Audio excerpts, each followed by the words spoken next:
My name is Shivani and I am a Challenge Detroit fellow, living, working, playing, giving, and leading in Detroit.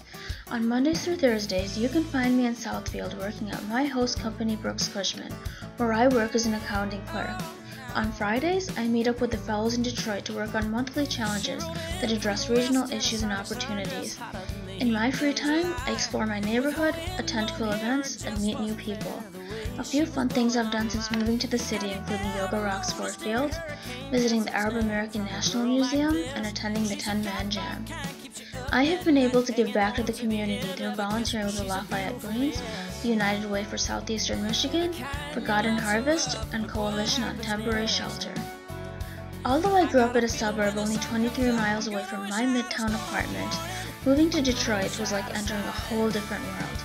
Immersing myself into the city has completely changed me. It has opened my mind and my heart further while continuing to teach me something new every day. In the past 6 months, I've been given an incredible opportunity in Detroit, and I am so excited to see what the rest of the year has in store for me.